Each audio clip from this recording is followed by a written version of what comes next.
Hey, I'm out right now. I had to go outside here to make this video because I don't want to yell and scream at my place there and wake up the neighbors, let alone the people in the house. The reason I want to scream my head off about this is because something I saw on Facebook posted by a friend of mine asking, name your favorite 3 Poison songs. Of course, relating to the band Poison. And for some reason I got upset because it kind of reminded me of back when the Poison was hitting it big. Songs like Cry Tough, Talk Dirty to Me, Every Rose Has Its Thorn were big hits on the radio and at the clubs here and there. The thing was back then is that all the girls wanted to be with Poison, wanted to be with guys who acted and looked like Poison. They were obsessed with Bret Michaels. They were obsessed with the bass player, Bobby Dahl. And they sure as hell were obsessed with mostly the drummer, Ricky Rocket. Of course, this was back when putting on makeup, glamming your hair out was the thing at that time. But for people like me, who at the time was wearing glasses, well, I still wear them. I just don't wear them as much when I'm out making videos like these or at work at times.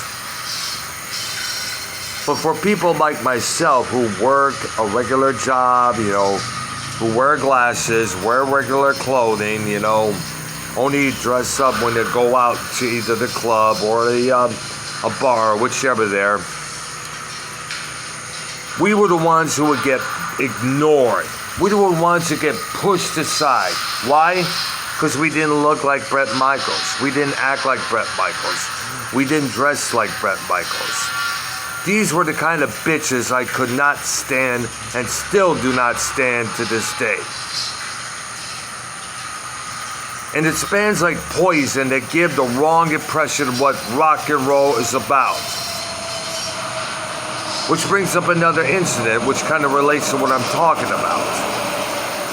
I was told to check out this band here by a friend of mine. She came in with a couple of her buddies. She rode with them.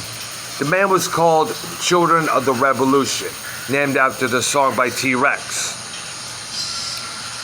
The band starts playing. They're doing their thing, Before the end of the second song, the friends of this friend of mine decide to leave, leaving the friend behind. See ya, we're leaving, bye. I ended up taking this friend home because they left her behind there. How fucking despicable is that? Because the friend wanted to continue to stay and see them. They probably figured, her other friend's here, he could probably take her home. Well, since that, I have not spoken to any of her friends. One of them tried to say hi to me a few times. Hi, my name is so-and-so. When you see me, now acknowledge me. Bitch, I'm not acknowledging you.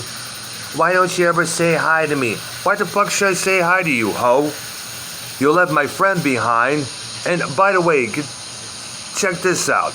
The reason they left the way they did was because, get this, there were no cute guys in the band.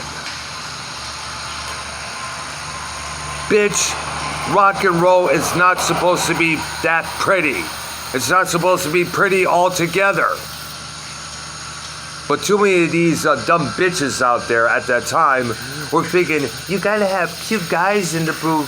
You gotta have cute guitar players or bass players or drummers. We want to have a sexy singer to look at so we can not only buy their records and gaze over their photos in the magazines so we could cream our panties over him, while the boys who have a thing for these girls, who have a crush on these girls, get pushed aside.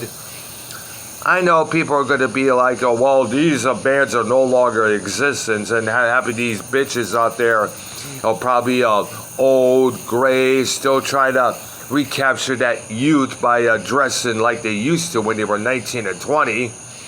Oh yeah, that's fine to daddy. They're probably bloated as fucking hell. La ha ha ha ha.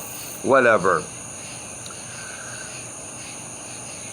One of the other main reasons why I kind of have a disdain for poison is because back in 2010, my girlfriend at the time, she was talking about Bret Michaels, being on the Celebrity Apprentice and being hospitalized for that brain hemorrhage.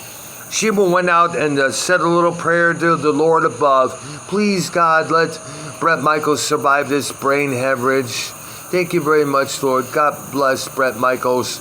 At the meantime, I was unemployed. I had no car. I was almost facing eviction by my asshole landlord at the time. And yet she's praying to some rock star who she's never going to ever meet. Come on. Yes, I did call her out on that. A year later, I let her have it about that. In fact, she's always had a thing for rock stars, other regular people. She's dating a so-called guitar player right now who was more busy playing the fields more than his guitar chords. In the meantime, I was loyal to this bitch. And this is the thanks I get.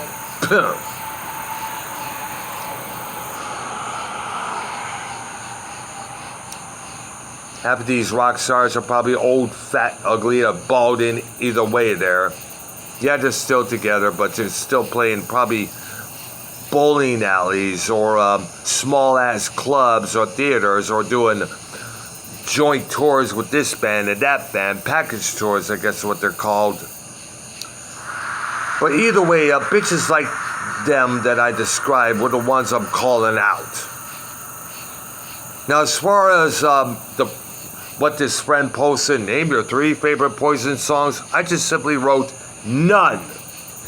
And instead of a like button, I placed an angry Ejamoy, if that's how it's pronounced. I'm waiting for her to respond. Why would you just put that on my post there? And I'll explain the same reason that I explained in this video here. I had to get that off my chest. Ladies, appreciate your men around you a lot more. Not some rock star who you're never going to meet, who's probably has a drug addiction or an alcoholic or has 20 kids by 20 different women.